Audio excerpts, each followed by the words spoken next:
Hello friends, மயிலுத்து கிச்சனில் இன்றைக்கி நம்ம ரொம்பவே சிம்பிள் அண்ட் டேஸ்டியான தக்காளி சாதம் வந்து எப்படி செய்கிறதுன்னு பார்க்கலாம். இது வந்து பார்த்திங்கன்னா ஒரு லஞ்ச் பாக்ஸ் ரெசிபி தான். டக்குன்னு ரெடியாகக்கூடிய ஒரு ரெசிபி.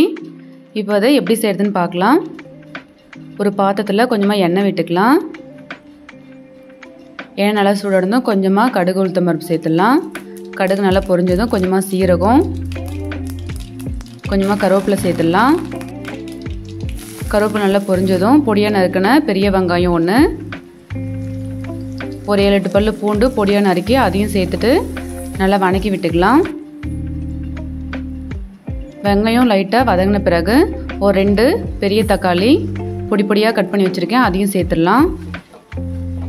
சேர்த்துட்டு நல்லா கலந்து விட்டுக்கோங்க. இப்போது தக்காளி வெங்காயத்துக்கு தேவையான கல்லுப்பு வந்து சேர்த்துக்கலாம். சேர்த்துட்டு நல்லா கலந்துக்கோங்க. இப்போ தக்காளி வந்து கொஞ்சம் நேரம் வேகணும். இப்போ வந்து நம்ம மூடி வச்சிடலாம். ஒரு கொஞ்சம் நேரம் கழிச்சு எடுத்து பார்த்திங்கன்னா தக்காளி நல்லா வெந்திருக்கும். பாருங்கள், தக்காளி நல்லாவே வெந்துடுச்சு. இப்போ இதுக்கு தேவையான மசாலா வந்து சேர்த்துடலாம். 1/2 ஸ்பூன் அளவுக்கு மிளகாய்த்தூள், கொஞ்சமாக மஞ்சள் பொடி வந்து சேர்த்துட்டு நல்லா கலந்து விட்டுக்கலாம்.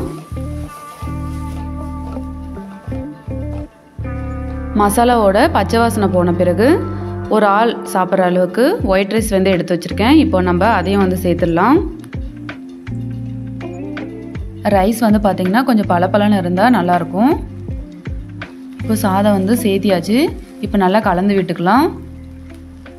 மசாலா வந்து சாதத்தோட நல்லா ஒட்டுற மாதிரி நல்லா கலந்து விட்டுக்கலாம்.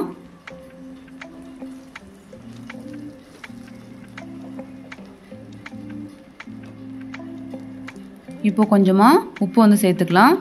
நம்ம ஸ்டார்டிங்லேயே கொஞ்சம் கல்லுப்பு வந்து சேர்த்துருக்கோம், அதனால் தேவைப்பட்டால் மட்டும் சேர்த்துக்கோங்க. அவ்வளோதாங்க. இப்போ பார்த்திங்கன்னா சூப்பரான தக்காளி சாதம் வந்து ரெடி ஆகிடுச்சு.